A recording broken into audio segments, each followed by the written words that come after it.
ನಮಸ್ತೆ. ಹೇಗಿದ್ದೀರಾ ಎಲ್ಲರೂ? ಚೆನ್ನಾಗಿದ್ದೀರಾ ಅಂತ ಭಾವಿಸ್ತೇನೆ. ನೋಡಿ ಏನು ವಿಷಯ ಅಂದರೆ, ನಾವು ಜೀವನದಲ್ಲಿ ನೆಮ್ಮದಿಯಾಗಿರೋದು ಹೇಗೆ? ಈ ಜೀವನದ ಜಂಜಾಟದಲ್ಲಿ ಹೇಗಪ್ಪ ನೆಮ್ಮದಿಯಾಗಿರೋದು? ಸೊ ಏನು ಮಾಡಿದ್ರು ಕೂಡ ನೆಮ್ಮದಿಯಾಗಿರಲ್ಲ. ಅಲ್ಲಿ ಹೋದ್ರೂ ನೆಮ್ಮದಿ ಇರಲ್ಲ, ಇಲ್ಲಿ ಹೋದ್ರೂ ನೆಮ್ಮದಿ ಇರಲ್ಲ, ಎಲ್ಲಿ ಹೋದ್ರೂ ಕೂಡ ನೆಮ್ಮದಿ ಇರಲ್ಲ. ಸೊ ಈ ನೆಮ್ಮದಿಗೋಸ್ಕರ ನಾವು ಏನು ಮಾಡಬೇಕು? ನೋಡಿ, ಆದಷ್ಟು ನಾವು ಅತಿಯಾಗಿ ಆಲೋಚನೆ ಮಾಡೋದನ್ನು ನಿಲ್ಲಿಸಬೇಕಲ್ವ. ಯಾವಾಗ ನಾವು ಅತಿಯಾಗಿ ಆಲೋಚನೆ ಮಾಡ್ತಾ ಇರ್ತೀವೋ, ಸೊ ನಮ್ಮ ನೆಮ್ಮದಿ ಕೂಡ ಅದರಲ್ಲೇ ಹಾಳಾಗ್ತಾ ಹೋಗುತ್ತೆ. ನಮಗೆ ಗೊತ್ತಾಗೋದೇ ಇಲ್ಲ ಅಲ್ವಾ.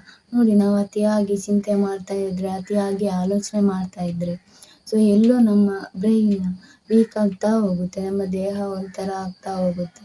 ಸೊ ನಮ್ಗೆ ಗೊತ್ತಿಲ್ದಂಗೆ ಇಡೀ ದೇಹ ಹಾಳಾಗ್ತಾ ಹೋಗುತ್ತೆ ಅದರಿಂದ ಅಲ್ವಾ. ತುಂಬ ಚಿಂತೆ ಮಾಡೋದ್ರಿಂದ, ಏನೇನೋ ಥಿಂಕ್ ಮಾಡೋದ್ರಿಂದ. ಸೊ ನೋಡಿ, ಏನೇನೋ ಥಿಂಕ್ ಮಾಡೋದು, ಆಲೋಚನೆ ಮಾಡೋದು ಇದು ಸಹಜ. ನಮ್ಮ ಬ್ರೈನಿಗೆ, ಅದು ನಮ್ಮ ಮೈಂಡಿಗೆ ಒಂದೊಂದು ಆಲೋಚನೆ ಬಂದೇ ಬರ್ತಾ ಇರುತ್ತೆ ಅಲ್ವಾ. ನೋಡಿ, ಅದನ್ನು ನಾವು ಏನು ಮಾಡಬೇಕು ಅಂದರೆ, ಆದಷ್ಟು ಆ ಆಲೋಚನೆಗೆ ನಾವು ಪಾಸಿಟಿವ್ ಆಗಿ ಥಿಂಕ್ ಮಾಡೋದನ್ನು ಕಲಿಬೇಕು. ಯಾವಾಗ ನಾವು ಒಂದೇ ಒಂದು ನೆಗೆಟಿವ್ ವಿಚಾರವನ್ನು ಇಟ್ಕೊಂಡು ಯೋಚನೆ ಮಾಡ್ತಾ ಇರ್ತೇವೆ, ಅದರ ಬಗ್ಗೆನೇ ಚಿಂತೆ ಮಾಡ್ತಾ ಇರ್ತೀವಿ, ಆವಾಗ ನಾವು ಅದರಲ್ಲೇ ಮುಳುಗೋಗಿರ್ತೀವಿ.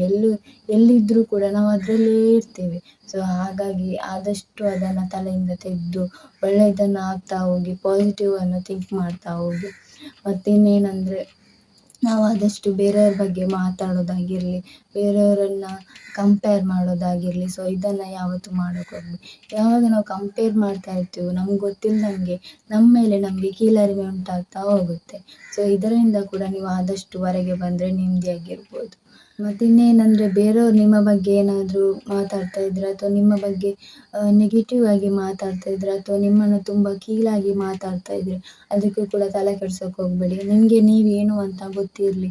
ಸೊ ನಿಮಗೆ ನೀವೇನು ಅಂತ ಗೊತ್ತಾಗಿದ್ದರೆ, ಸೊ ಅಷ್ಟೇ, ನಿಮಗೆ ಅದು ತಲೆಯೊಳಗೆ ಹೋಗೋದಿಲ್ಲ. ನಿಮಗೆ ನೀವೇನು ಅನ್ನೋದನ್ನು ನಿಮಗೆ ನೀವು ಹೇಳಿದರೆ ಅಷ್ಟೇ ಸಾಕಾಗುತ್ತೆ. ಯಾರಾದರೂ ನಿಮ್ಮ ಬಗ್ಗೆ ಕೆಟ್ಟದಾಗಿ ಮಾತಾಡೋದು, ಏನೇ ನೆಗೆಟಿವ್ ಆಗಿ ಮಾತಾಡಿದರೂ ಕೂಡ ನಿಮ್ಮ ಬಗ್ಗೆ ನಿಮಗೆ ಏನು ಅಭಿಪ್ರಾಯ ಇದೆ ಅದಷ್ಟೇ ನಿಜ ಆಗಿರುತ್ತೆ.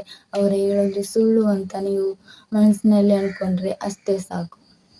ಜೀವನದಲ್ಲಿ ಆದಷ್ಟು ಪಾಸಿಟಿವ್ ಆಗಿರೋದನ್ನು ಕಲಿಯಿರಿ. ಆದಷ್ಟು ಒಳ್ಳೆಯ ವಿಚಾರದಲ್ಲಿ ತಲೆ ಕೊಡಿ, ಒಳ್ಳೆಯ ವಿಚಾರವನ್ನು ಕೇಳಿ, ಒಳ್ಳೆಯ ವಿಚಾರದಿಂದ ಇರಿ. ಆದಷ್ಟು ಸೋಮಾರಿತನವನ್ನು ಬಿಟ್ಟು ಬಿಡಿ.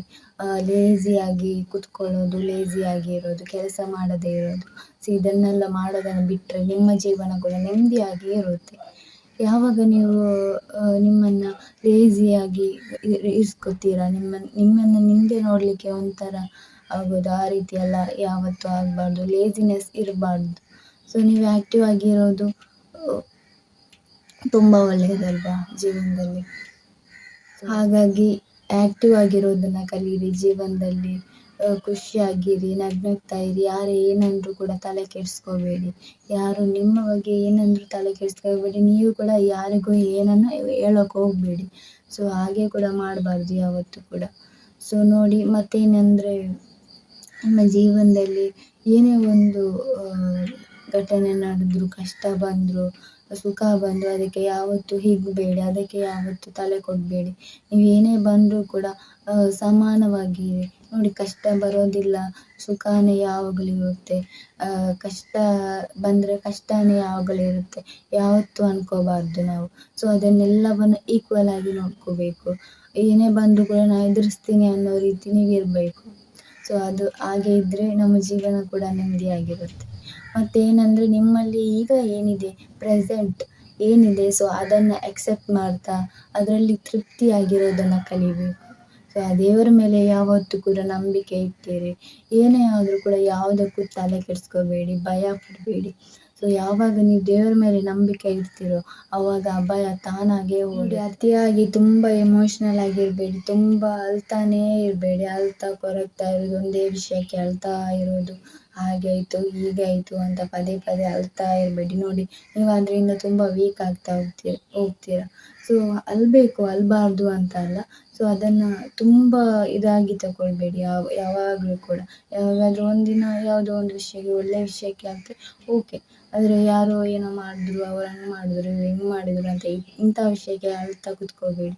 ಸೊ ಇದು ಯಾವತ್ತೂ ಕೂಡ ನಿಮಗೆ ನಿಮ್ಮನ್ನು ವೀಕ್ ಮಾಡ್ತಾ ಹೋಗುತ್ತೆ. ಇದರಿಂದ ದೂರ ಇರಿ. ಸೊ ನಿಮ್ಮ ಆಲೋಚನೆ ನಿಮ್ಮ ಕೈಯಲ್ಲಿರುತ್ತೆ. ನೀವು ಒಳ್ಳೆಯದನ್ನು ಆಲೋಚನೆ ಮಾಡಿದರೆ ಖಂಡಿತ ನೀವು ನೆಮ್ಮದಿಯಾಗಿರ್ತೀರ, ಖುಷಿಯಾಗಿರ್ತೀರ. Thank you. ಈ ವಿಡಿಯೋ ಏನಾದರೂ ನಿಮಗೆ ಇಷ್ಟ ಆಗಿದ್ರೆ ಖಂಡಿತ ಲೈಕ್ ಮಾಡಿ ಹಾಗೂ ಸಬ್ಸ್ಕ್ರೈಬ್ ಮಾಡಿ ಅಂತ ಕೇಳೋಕೆ ಇಷ್ಟಪಡ್ತೀನಿ. Thank you.